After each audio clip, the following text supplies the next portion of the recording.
Welcome to While We Were Distracted, the podcast where we explore topics that often get overshadowed in the rush of daily life.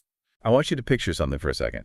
Just imagine your neighbor, Okay. you know the one, lives in a nice, quiet, wealthy Los Angeles suburb. They're like always posting these glamorous beach selfies, maybe some snaps from a high-end spa in Dubai, just living that absolute dream California lifestyle. Right. The perfect Instagram feed. Exactly.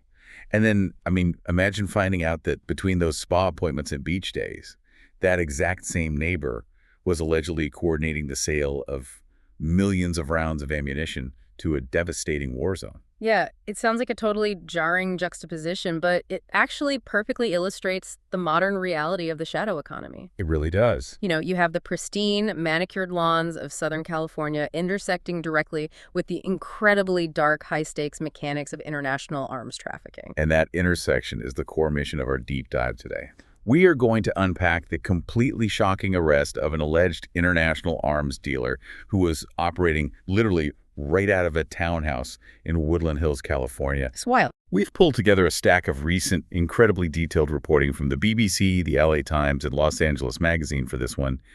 And our goal isn't just to tell you what happened, but to map out exactly how this hidden pipeline works. Because while the surface-level details of this story are, captivating, this is actually a masterclass in shadow logistics.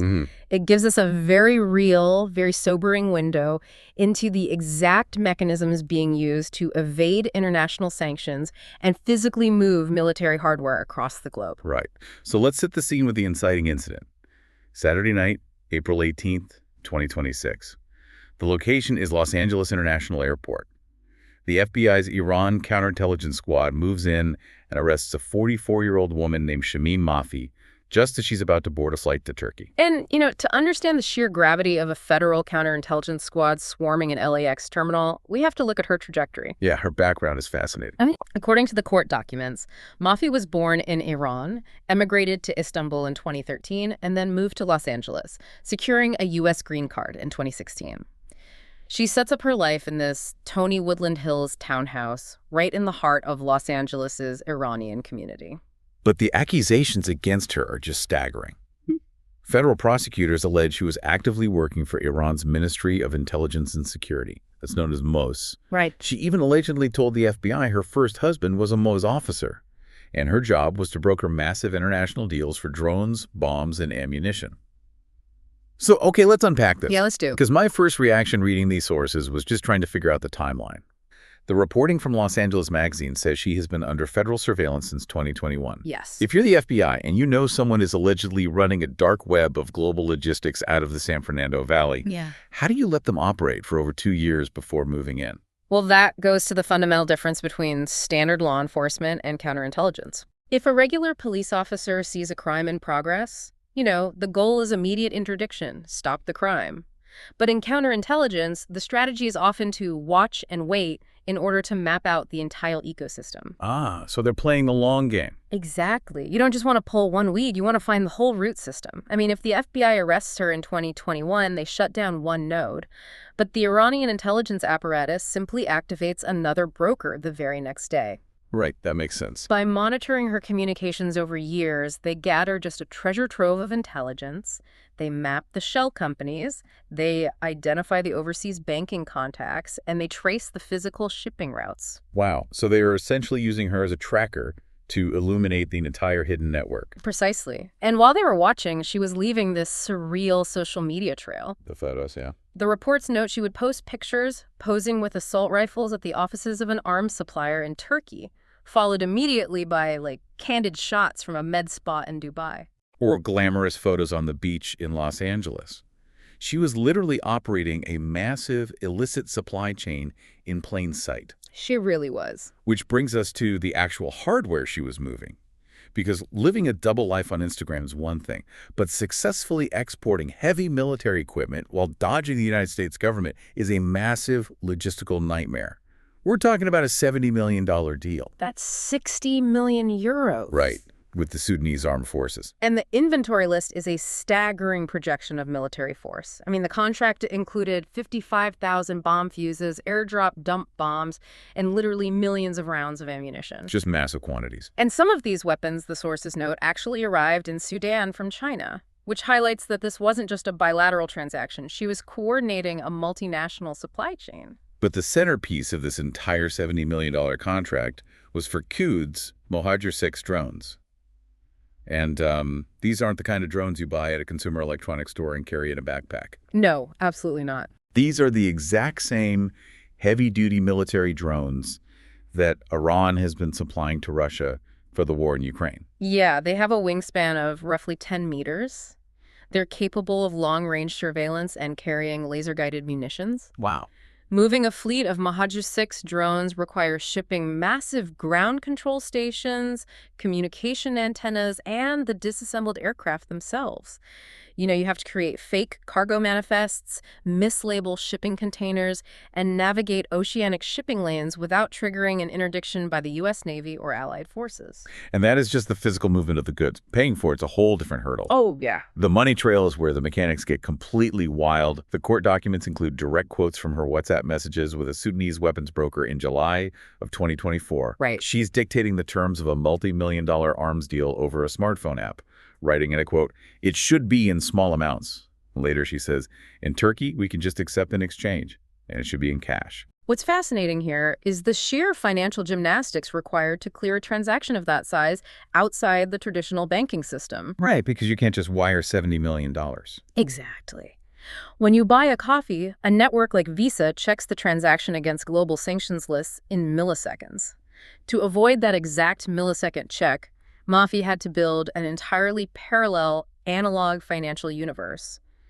U.S. sanctions are specifically designed to freeze Iran out of the SWIFT international banking system. So she uses workarounds. The criminal complaint notes she utilized a shell company based in Oman. I'm assuming that acts as a legal firewall, like creating paper trails that end in Muscat while the hardware moves thousands of miles away. That is part of it, yes. Oman has historically maintained neutral ties in the region, making it an ideal jurisdiction for a paper intermediary. Makes sense. The Omani shell company was listed as the official exporter of the drones, with the Sudanese Ministry of Defense listed as the buyer. But moving the actual funds required a mix of bank transfers through Dubai and hawalas. Okay, I want to pause and push back on the hawalas. Sure. Because I understand the basic concept. They're informal, honor-based money exchange networks. You give cash to a broker in City A, they give you a passcode, and their counterpart in City B hands over the cash to your recipient. Right. No money physically crosses borders. But that makes sense for someone sending $500 home to their family. Moving $70 million without touching SWIFT means these brokers must be balancing massive ledgers.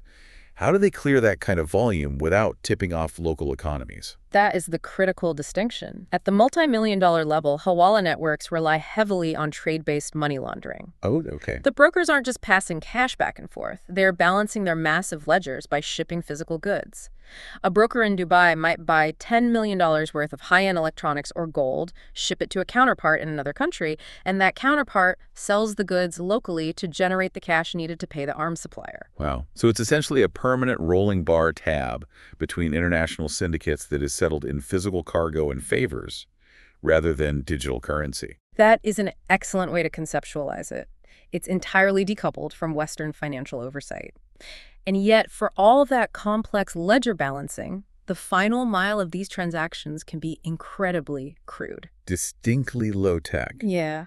The prosecutors released a photo from the case showing the opening of a large wooden crate. Inside, it's just stacked to the brim with physical $100 bills.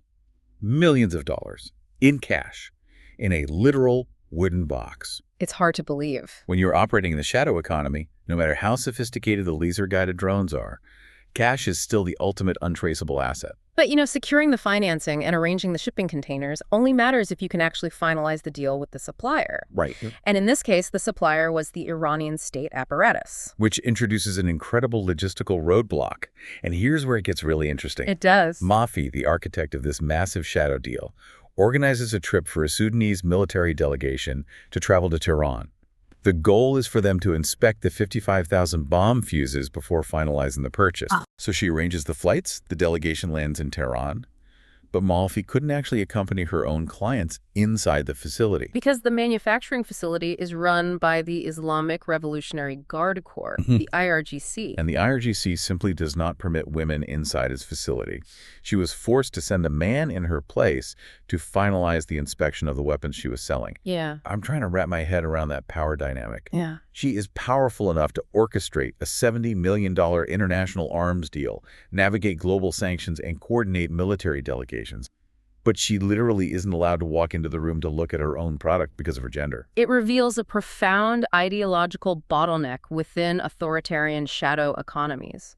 You have a regime trying to project power and bypass global sanctions, yet they allow their own rigid patriarchal structures to hinder their most vital intelligence assets. It's wild. Her utility to the state, bringing in tens of millions of euros, does not override the state's foundational ideology.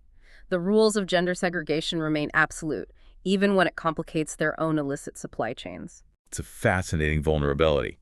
But we shouldn't mistake that restriction at the factory door for a total lack of power, because the reporting makes it clear Malfi still wielded immense bureaucratic influence within Iran, which she allegedly used to extract significant personal kickbacks. Oh, absolutely. The FBI complaint outlines how she leveraged her high-level government contacts to settle a personal property dispute over an inheritance from her late father. Wow. And more significantly, she used those connections to successfully get her son out of Iran's mandatory military service.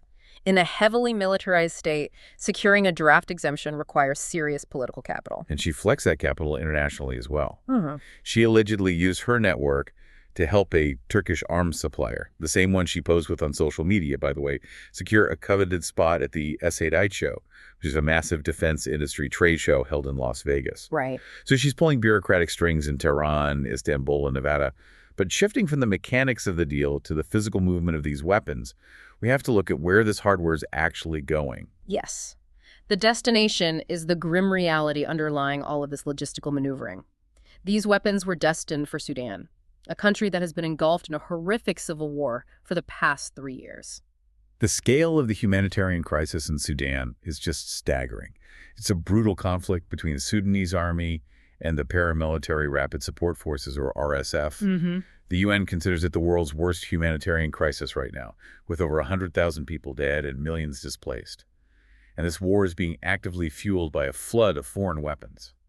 But why is Sudan buying from Iran? Well, the geopolitical chess match in the Horn of Africa is highly complex, and to understand the current alliances, we really have to look at the historical context. Back in the 1990s, Sudan and Iran maintained very close ties, sharing deep security cooperation. Okay. But that dynamic shifted in the mid-2000s. Sudan's economy was struggling under U.S. sanctions and the secession of South Sudan, forcing the government in Khartoum to pivot. They began relying heavily on Gulf Arab monarchies like Saudi Arabia and the United Arab Emirates for financial lifelines. And because Iran and the Gulf states are fierce regional rivals, Sudan had to sever its ties with Tehran to ensure that Gulf money kept flowing. Correct. However, alliances in active war zones are dictated by immediate logistical necessity. When this current civil war erupted in 2023, the military-backed government in Sudan found its stockpiles depleting rapidly. So they needed weapons fast. Desperate for ammunition and advanced hardware like drones to counter the RSF, they restored ties with Iran. It is a delicate balancing act. Sudan has carefully condemned Iranian attacks on Gulf states to pacify its Arab donors, while simultaneously buying Iranian drones to survive the civil war. Adding another layer of complexity, the U.S. recently designated the Sudanese Muslim Brotherhood as a terrorist group, specifically citing that they had been trained and supported by Iran's IRGC. You have all these overlapping, conflicting interests converging on one supply chain. It really highlights the chaotic nature of the global arms trade. Justin Lynch, the head of the Conflict Insights Group, was quoted in the BBC reporting, and his assessment cuts to the core of the issue. He points out that if you're a non-Western country fighting a war, quote, you can't go to a supermarket and buy 55,000 bomb fuses. That perfectly encapsulates the logistical desperation of this war. You can't just place an order with Lockheed Martin. Both the Sudanese armed forces and the RSF are fighting a massive procurement battle just to keep their weapons firing. Right. They're forced to rely on unofficial, quasi-legal networks. Lynch notes that in some instances, opposing sides in Sudan are actively competing to procure arms from the exact same shadow dealers. Wow. It is a completely unregulated, cutthroat space where corruption dictates who gets the firepower. And Mafi was allegedly standing right at the toll booth of that unregulated space, taking a nearly $7 million fee for facilitating that single $70 million drone contract. If we connect this to the bigger picture, this specific pipeline proves how utterly essential Iran's defense industry is to its broader foreign policy. Yeah, it's not just about the money. Right. By supplying advanced weaponry to conflicts in places like Sudan, Iran isn't just generating revenue to offset Western sanctions. They are actively projecting power and securing a strategic foothold in the Red Sea region and across the African continent. Which brings us back to the present moment and the reality facing Shamim Mafi today. The stakes for her are incredibly high. The LA Times noted she is the third Angelino from the Iranian diaspora to be arrested by federal authorities in just 3 weeks. If she's convicted, she is facing up to 20 years in federal prison. A 20-year sentence is designed to be a deterrent, sending a loud message to other brokers operating within these networks.